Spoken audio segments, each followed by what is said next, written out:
आकाशवाणी रांची से प्रस्तुत है समाचार ध्वनि चित्र।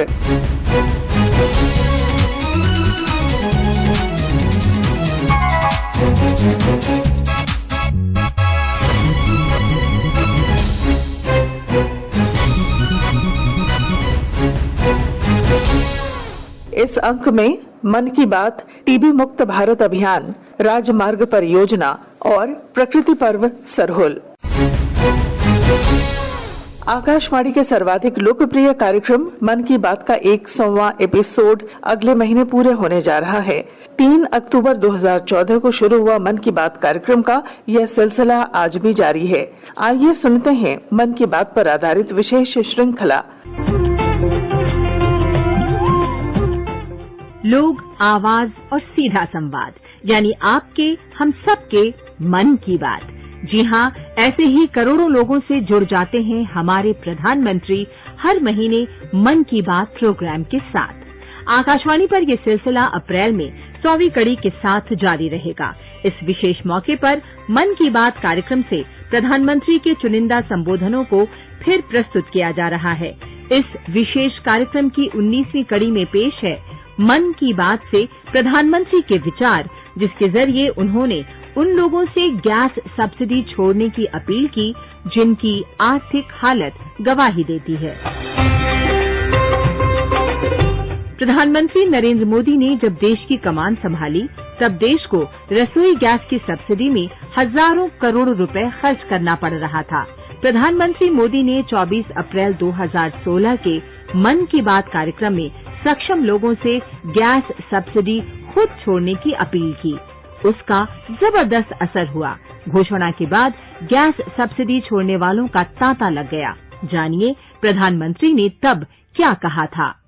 मैंने जनता जनार्दन पर भरोसा करके ऐसे ही बातों बातों में कहा था कि अगर आप साल भर के 1500-2000 रुपया खर्च का बोझ सहन कर सकते हैं तो आप गैस सब्सिडी क्यों नहीं छोड़ देते, किसी गरीब के काम आएगी। ऐसे ही मैंने बात कही थी। लेकिन आज मैं बड़े गर्व के साथ कह सकता हूं, मुझे नाज हो रहा है मेरे देशवासियों पर। 1 करोड़ परिवारों ने स्वेच्छा से अपनी गैस सब्सिडी सरेंडर कर दी।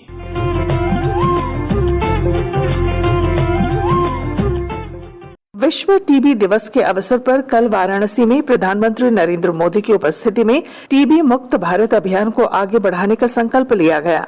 पेश है अभियान के सिलसिले में एक रिपोर्ट।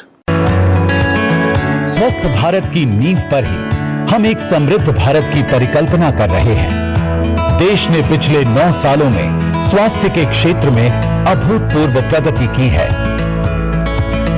माननीय प्रधानमंत्री श्री नरेंद्र मोदी जी के कुशल नेतृत्व में स्वास्थ्य को सर्वोच्च प्राथमिकता दी गई है।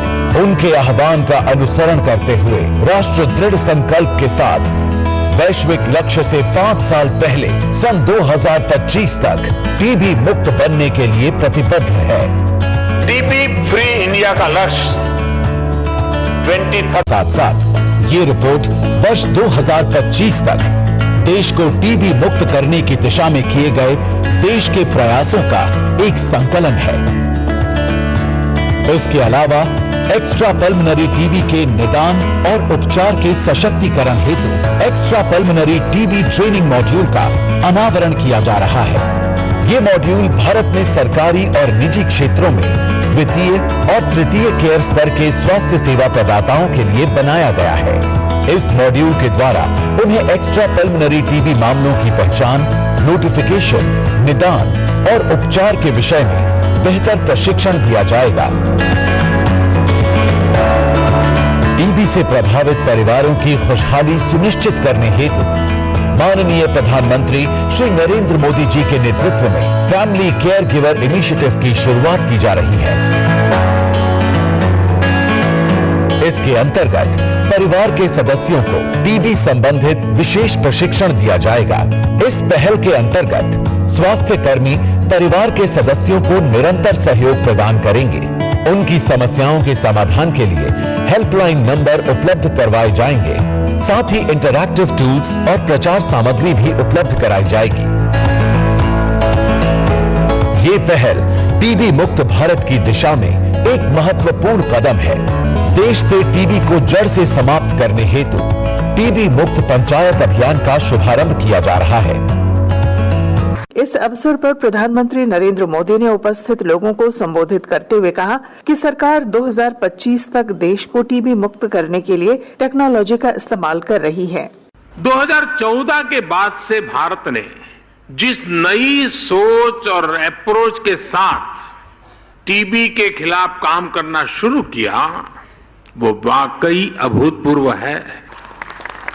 भारत के ये प्रयास आज पूरे विश्व को इसलिए भी जानने चाहिए क्योंकि ये टीबी के खिलाफ वैश्विक लड़ाई का एक नया मॉडल है। बीते 9 वर्षों में भारत ने टीबी के खिलाफ इस लड़ाई में अनेक मोर्चों पर एक साथ काम किया है, जैसे पीपल्स पार्टिसिपेशन, जन भागीदारी, एनहेंसिंग न्यूट्रिशन, पोषण के लिए विशेष अभियान, ट्रीटमेंट इनोवेशन, इलाज के लिए नई रणनीति, टेक इंटीग्रेशन, तकनीक का भरपूर इस्तेमाल और वेलनेस एंड प्रिवेंशन, अच्छी हेल्थ को बढ़ावा देने वाले फिट इंडिया, खेलो इंडिया, योग जैसे अभियान। टीबी के खिलाफ लड़ाई में भारत ने जो बहुत बड़ा काम किया है वो है पीपल्स पार्टिसिपेशन, जन भागीदारी। हमने टीबी मुक्त भारत के अभियान से जुड़ने के लिए देश के लोगों से निक्षय मित्र बनाने का आह्वान किया था। इस अभियान के बाद करीब 10 लाख टीबी मरीजों को देश के सामान्य नागरिकों ने एडॉप्ट किया है, गोद लिया है। टीबी के खिलाफ दुनिया में इतना बड़ा कम्युनिटी इनिशिएटिव चलना अपने आप में बहुत प्रेरक है। केंद्रीय परिवहन तथा राजमार्ग मंत्री नितिन गडकरी ने गुरुवार को झारखंड के एक दिवसीय यात्रा पर जमशेदपुर और रांची में कई राजमार्ग परियोजनाओं का उद्घाटन और शिलान्यास किया। प्रस्तुत है इन परियोजनाओं पर आधारित एक रिपोर्ट। सुंदर प्राकृतिक बसावट, प्राचीन संस्कृति एवं लोक जीवन झारखंड की पहचान है और इन्हीं अनूठे रंगों के कारण झारखंड देशी एवं विदेशी पर्यटकों को अपनी ओर आकर्षित करता है। यहाँ की खदानों से निकलने वाले लौह अयस्क और धातुओं को देश विदेश तक पहुँचाने के लिए अंतर्राज्यीय रोड कनेक्टिविटी बहुत आवश्यक है। इसका महत्व समझते हुए माननीय प्रधानमंत्री श्री नरेंद्र मोदी जी के नेतृत्व में हमारे दूरदर्शी केंद्रीय सड़क परिवहन और राजमार्ग मंत्री श्री नितिन गडकरी जी ने झारखंड राज्य में कई महत्वाकांक्षी राष्ट्रीय राजमार्ग परियोजनाओं का उपहार दिया है। आज इसी कड़ी को आगे बढ़ाते हुए औद्योगिक लौह नगरी जमशेदपुर में 3,800 करोड़ रुपए की लागत से 10 राष्ट्रीय राजमार्ग परियोजनाओं का लोकार्पण एवं शिलान्यास किया जा रहा है। राष्ट्रीय राजमार्ग 33 झारखंड की लाइफलाइन मानी जाती है क्योंकि ये राजधानी रांची और औद्योगिक शहर जमशेदपुर को जोड़ती है। आज इसी पर 2,341 करोड़ रुपए की लागत से जमशेदपुर महुलिया खंड का लोकार्पण और काली मंदिर डिमना चौक बालीगुमा जमशेदपुर सेक्शन पर 10 किलोमीटर लंबी 4 लेन अंतर्राष्ट्रीय स्तर का डबल डेकर एलिवेटेड कॉरिडोर का शिलान्यास किया जा रहा है, जो माननीय मंत्री नितिन गडकरी जी के मॉडर्न इंफ्रा विजन का परिणाम है, जिससे घनी आबादी वाले सकरी सड़कों पर सुगम यातायात सुनिश्चित किया जा सकेगा। ये खदानों और स्टील प्लांटों से आने वाली बड़ी गाड़ियों को शहर के ट्रैफिक से अलग करेगा, जिससे शहर में लगने वाले जाम से मुक्ति मिलेगी और बड़ी गाड़ियों को राजमार्ग तक डायरेक्ट एक्सेस मिलेगा, जिससे यात्रा का समय 45 मिनट से घटकर 5 मिनट हो जाएगा। जमशेदपुर से रांची के बीच का सफर और सुगम और आनंददायक कर देगा। इन परियोजनाओं से झारखंड के इंफ्रास्ट्रक्चर में जबरदस्त अभिवृद्धि होगी, जिससे कृषि और उद्योग उत्पादों को नई मंडियों और बाजारों तक पहुंच मिलेगी। कार्यक्रम को संबोधित करते हुए श्री गडकरी ने कहा कि झारखंड के चहुमुखी विकास के लिए केंद्र सरकार द्वारा आधारभूत संरचनाओं के विकास पर विशेष बल दिया जा रहा है। हमारे देश के विकास में रास्तों का बहुत महत्व है।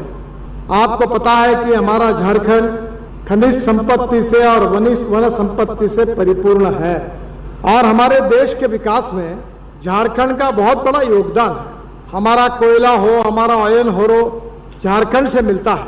पर इसके पीछे सबसे बड़ी भावना यही है कि झारखंड के युवाओं को रोजगार मिलना चाहिए, झारखंड में उद्योगों की स्थापना होनी चाहिए।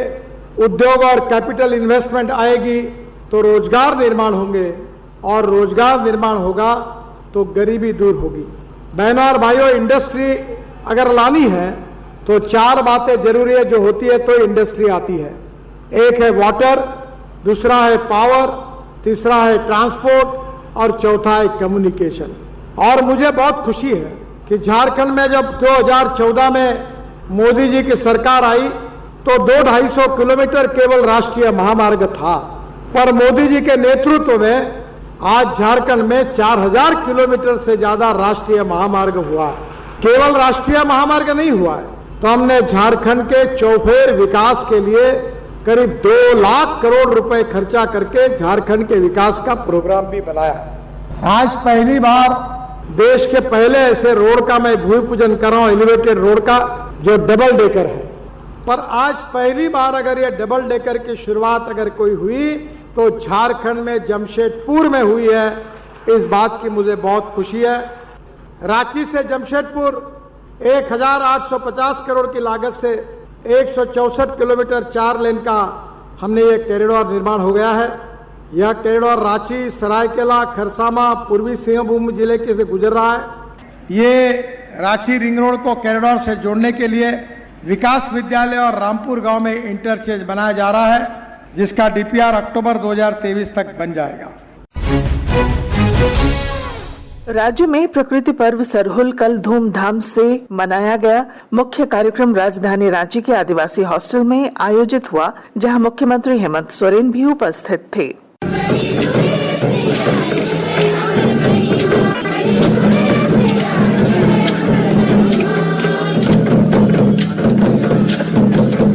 इस अवसर पर मुख्यमंत्री हेमंत सोरेन ने लोगों को सरहुल की शुभकामनाएं देने के बाद घोषणा की कि रांची में 500 आदिवासी छात्र छात्राओं के लिए नए छात्रावास भवन का निर्माण किया जाएगा।